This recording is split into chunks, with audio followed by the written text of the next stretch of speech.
आउज़ुबिल्लाहिमिनश्शैतानिर्रजीम बिस्मिल्लाहिर्रहमानिर्रहीम। आप लोग देख रहे हैं मेरा यूट्यूब चैनल बायोलॉजी ब्रेकडाउन।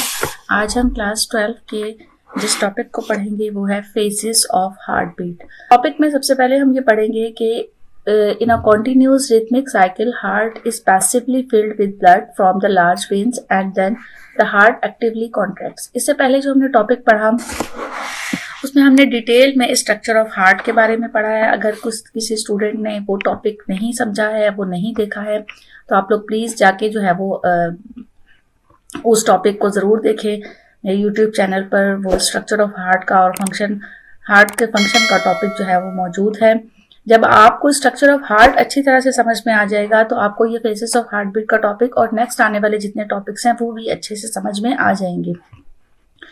तो स्ट्रक्चर ऑफ हार्ट में हमने देखा था कि वहां पर जो है वो हार्ट के 4 खाने होते हैं, यानी 4 चैम्बर्स होते हैं, और उनमें से 2 जो है वो एट्रिया होते हैं और 2 वेंट्रिकल होते हैं। और हमने ये भी देखा था कि उनके दरमियान में वॉल्व्स मौजूद होते हैं। अब हार्ट का जो फंक्शन होता है उसमें हमने ये पढ़ा था कि हार्ट के फंक्शन में जो एट्रिया है वो कॉन्ट्रैक्ट होते हैं और फिर उसके बाद वो रिलैक्स होते हैं, यानी वो उनके दरमियान में जो है वो कॉन्ट्रैक्शन और रिलैक्सेशन का प्रोसीजर जो है वो होता रहता है। तो यही एक कॉन्टिन्यूस रिथमिक साइकिल जो है जिसमें कॉन्ट्रैक्शन और रिलैक्सेशन होती है हार्ट की, तो कॉन्ट्रैक्शन और रिलैक्सेशन की एक रिथमिक साइकिल है जो कॉन्टिन्यूस साइकिल है, उसे हम फेजेस ऑफ हार्ट बीट कहते हैं। इस रिथमिक साइकिल में हार्ट जो है वो उसमें फिल्ड होता है ब्लड, यानी ब्लड जो है वो उसके अंदर आता है, हार्ट में ब्लड फिल होता है लार्ज वेन्स के जरिए से, and then the heart actively contract, और उसके बाद जब हार्ट में ब्लड फिल हो जाता है तो उसके बाद वो कॉन्ट्रैक्ट होता है, propelling the blood through out the body. और कॉन्ट्रैक्ट होने की वजह से वो तमाम ब्लड जो है वो बॉडी में फैल जाता है या बॉडी को मुंतकिल हो जाता है। It is alternating relaxation and contraction make up the cardiac cycle. ये कार्डियक साइकिल जो है वो ऑल्टरनेटिंग रिलैक्सेशन और कॉन्ट्रैक्शन का मेकअप है, यानी एक ऐसा काम है जिसमें मुस्तकिल तौर पर हार्ट जो है उसमें रिलैक्सेशन और कॉन्ट्रैक्शन का प्रोसेस हो रहा है, और इसी रिलैक्सेशन एंड कॉन्ट्रैक्शन के प्रोसेस को हम कार्डियक साइकिल कह रहे हैं।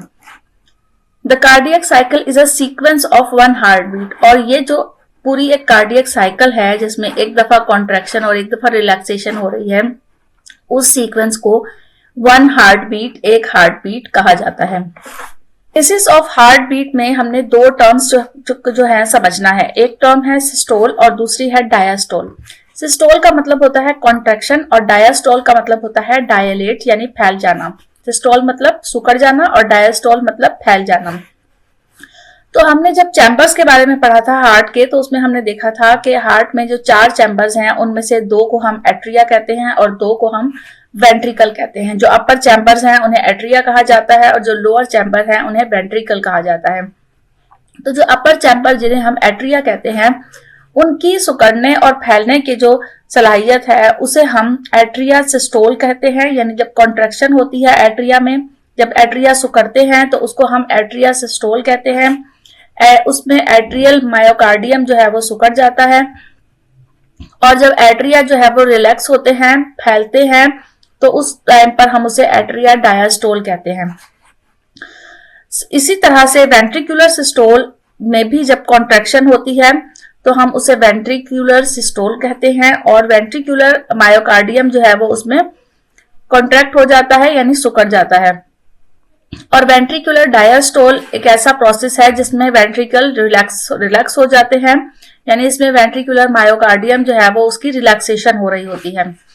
When the words systole and diastole are used without reference to specific chambers, they means ventricular systole or diastole.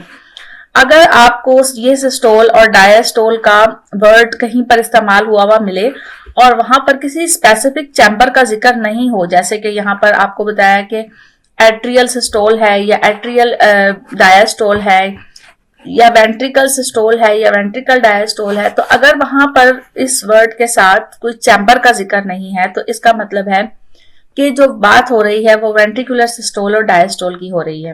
In atrial diastole blood enters the right atrium from the body through the vena cava. सबसे पहले blood कहाँ से enter होता है, ये हमने पहले भी जो है वो पढ़ा अपने पिछले टॉपिक में कि वेना कैवा के जरिए से ब्लड जो है वो राइट एट्रियम में दाखिल होता है। तो जब राइट डायस्टोल होता है, at first the bicuspid and tricuspid valves are closed. तो शुरू में बाइकस्पिड और ट्राइकस्पिड वॉल्व्स दोनों बंद होते हैं।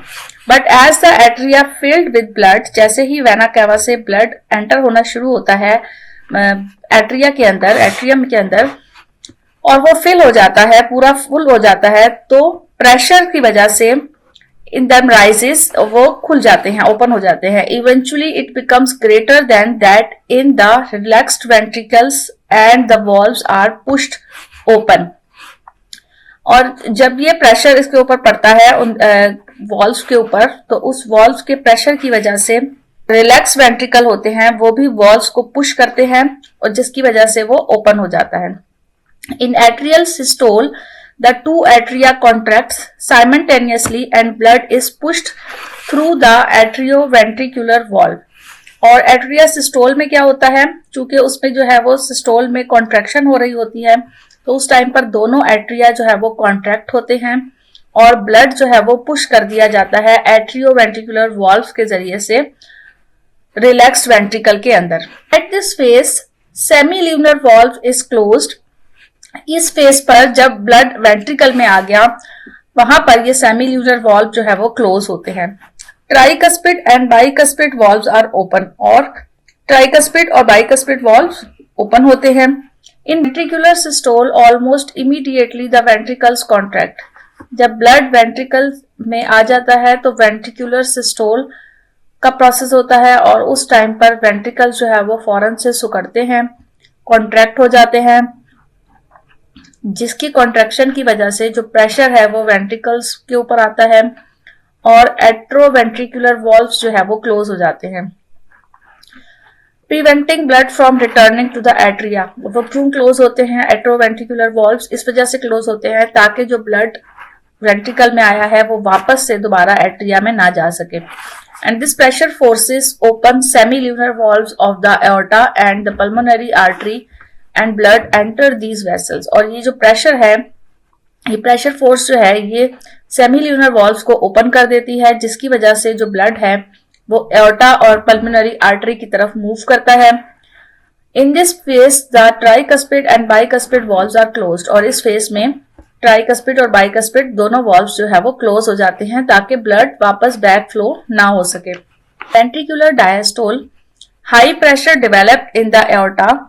एओर्टा के अंदर एक हाई प्रेशर डेवलप होता है और पल्मोनरी आर्टरी के ऊपर भी एक हाई फोर्स प्रेशर डेवलप होता है, और ये जो ब्लड है वो बैक वेंट्रिकल की तरफ ना जाए, इसलिए सेमील्यूनर वॉल्व जो है वो क्लोज हो जाता है एओर्टा एंड पल्मोनरी आर्टरी का।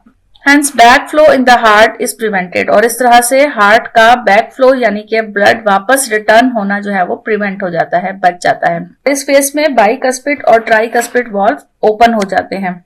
Aortic semilunar valve and pulmonary semilunar valve are closed. और जो सेमील्यूनर वॉल्व होते हैं, ऑर्टिक भी और पल्मोनरी भी, वो क्लोज हो जाते हैं। तो the normal cardiac cycle is of 0.7 to 0.8 second depending on the capability of cardiac muscles to contract.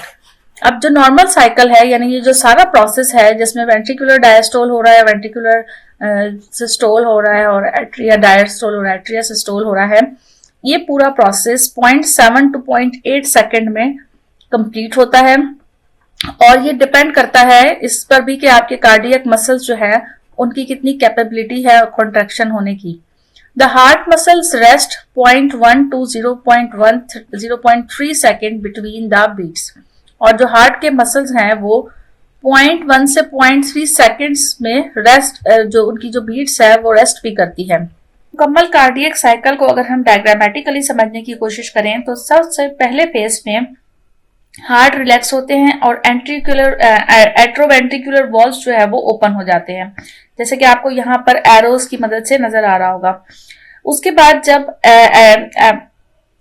जब एट्रोवेंट्रिकुलर वॉल्व्स जो है वो ओपन होते हैं तो ब्लड जो है वो एंटर हो जाता है एट्रिया में। सेकेंड फेज में एट्रिया कॉन्ट्रैक्ट होते हैं और ये वाला जो प्रोसेस है ये आपको दिखाया गया है कि यहाँ से यहाँ तक का जो प्रोसेस है ये 0.1 सेकेंड में कंप्लीट होता है। सेकेंड फेज जो होता है उसमें एट्रिया कॉन्ट्रैक्ट हो जाते हैं। जब एट्रिया कॉन्ट्रैक्ट होते हैं तो एट्रोवेंट्रिकुलर वॉल्व जो है वो ये क्लोज हो जाते हैं।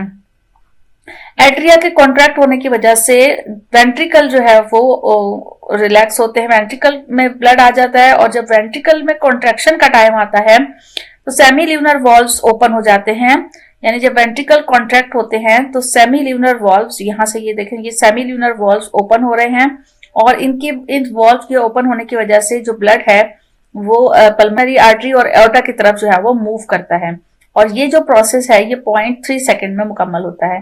तो यहाँ पर आपको ये जो रिलैक्सेशन का प्रोसेस है ये डायस्टोल का प्रोसेस दिखाया गया है, जो कि आपका 0.4 सेकंड में कंप्लीट हो रहा है, और ये जो कॉन्ट्रैक्शन का प्रोसेस है ये आपको सिस्टोल का प्रोसेस दिखाया गया है, जो कि ये भी तकरीबन ऑलमोस्ट जो है वो 0.3 और 0.1 को मिला के 0.4 सेकंड में कंप्लीट हो रहा है।